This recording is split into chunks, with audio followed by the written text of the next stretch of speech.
So I'm here with Jonathan Carter. Jonathan, can you tell me who you are, what you do at Microsoft? Sure. So my name is Jonathan Carter, and what I do at Microsoft is I'm a technical evangelist at corporate. So I'm out in Redmond, Washington, and basically my role is that I work closely with the data modeling group, who are responsible for all of the data access technologies, so Entity Framework, the XML stack, Link to SQL, data sets and so forth, but they also own WCF Data Services and then OData. Okay, so you're responsible for marketing that stuff, or Well, for the developer parts? I mean, yes and no. I mean, so evangelism is kind of a funny thing. It means a lot of different things to different people. Yeah. And so my main focus has not been on marketing so much as it has been with building the OData ecosystem. Yeah. So my main kind of priority over the last 6 months has been working with partners, web companies such as Netflix and eBay and so forth, to help figure out whether OData was a good fit for them, and then help get them through the process of actually building their service and getting it public. Okay, so more about OData later, but first, how did you end up at Microsoft? Did you always work there, or what's your career path? Yeah, no, so I worked for a company in Florida, and we were a Microsoft partner. Yeah. And I did a lot of work with Microsoft back in the Visual Studio 2008 days. And I got invited up to an SDR. And while I was up there, they had just announced Entity Framework and ASP.NET MVC. And I was like, oh, this is a lot of cool technology. And I didn't even really know what an evangelist was, but I just, it sounded pretty cool. And so I thought, I'll give that a shot. And I interviewed, and I've been here for 3 years.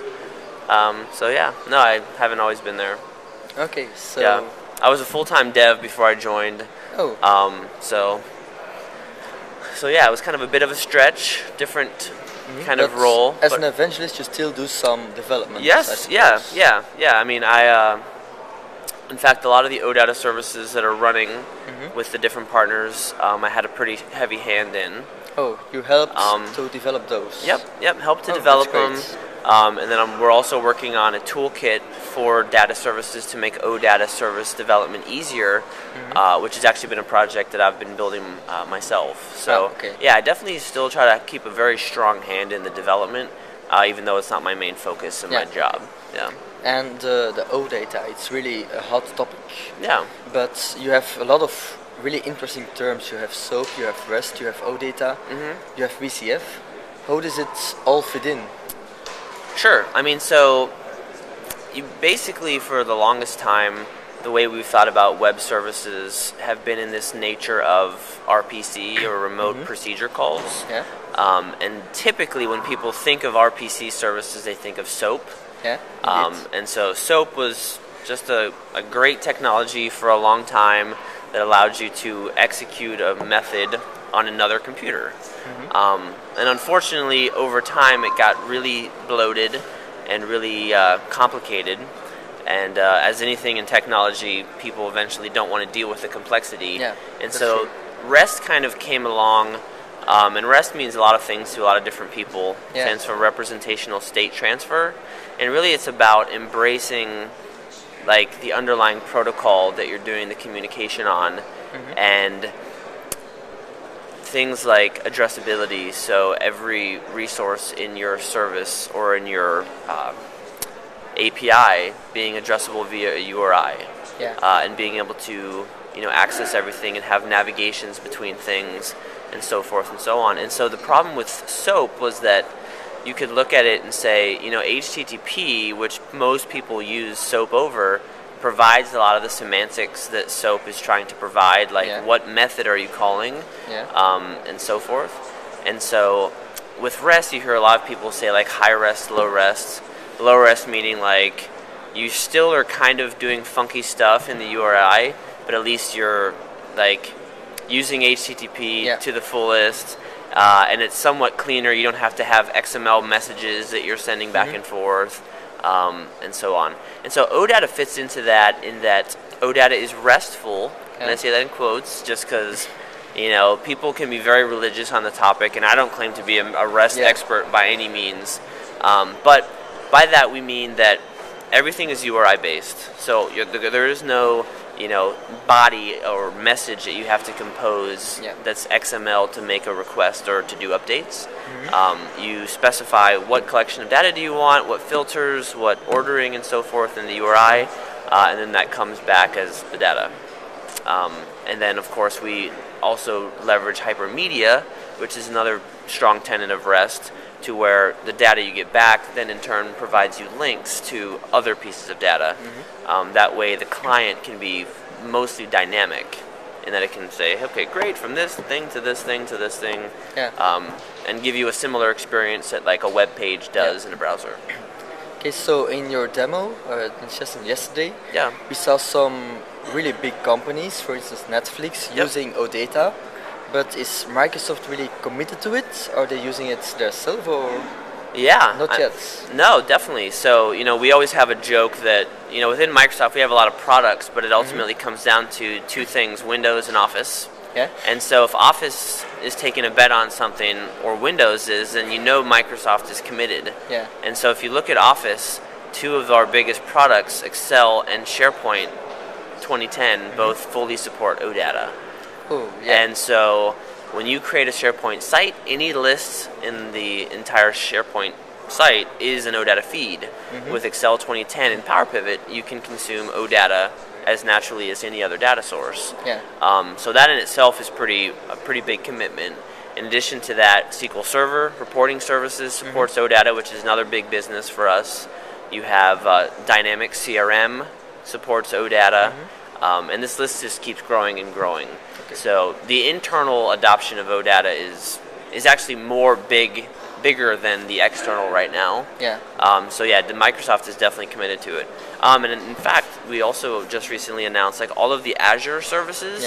The manageability of these things is OData. So if you're using Access Control Service, or you're using actually that's the only one I know that's doing OData, but it's OData. So, and I imagine you'll see a trend of other ones doing the same thing. Okay, so in your session you also showed how to create your own OData service, which was actually pretty simple. Does a developer has more control, or isn't that necessary? What do you mean? Well, you just had to push like 3 or 4 buttons, and your OData service was okay, it was running. Is that the scenario that all developers will use, or is there any more control, or is that necessary? So the demo that I had showed was specifically if you have a SQL Server database and you want to put OData on top of that. That's pretty simple, and that's how Netflix is built. So I would say there's a lot of scenarios where people have that, where their data is naturally a database, and if they're using .NET and they're happy with the entity framework, then their path will be super simple. And it was simple. And it's pretty simple. In the other talk that I did today, I kind of mentioned how there's a somewhat steep cliff if you're looking to do almost anything else. So a lot of the big partner engagements that we have, like eBay and TwitPic and others, these are actually wrappers of existing APIs. And so to implement it, we had to create a iQueryable translator between OData and the underlying API. So in eBay's case, they have a SOAP service, and let's say there's a service called Get Items, and you give it a search key. We have to be able to say, when you do the query in OData, to translate it into the call to the actual SOAP service, get the response, turn that back into an object, and then return it to you as OData. So it's a fair amount of work. So developers definitely have flexibility. You can do anything you want. Unfortunately, it's going to require a ton of work. Of course. This is why right now we're putting together this thing we're calling the WCF Data Services Toolkit, which will be an out-of-the-box open source community project, which will kind of be like, what are all the friction points with doing OData on .NET right now? One of the main ones being creating OData services on top of existing APIs, and make these things simple to do. And even beyond that, like I just had a chat with a guy earlier who he has an existing database, but that database schema is like 30 years old and it can't be changed, and so he has to do a ton of translation work to create the model that he wants to expose from his service. And it isn't just renaming of columns. It's like merging of columns, some of it's XML columns that need to be shredded. And so that's another scenario where he needs the flexibility to, it's almost like he's calling an API in that case. The API just happens to be SQL. And so we definitely really want to enable those things. Right now, today, they're not that simple though. Okay. Thank you for your time. Yeah, thank you.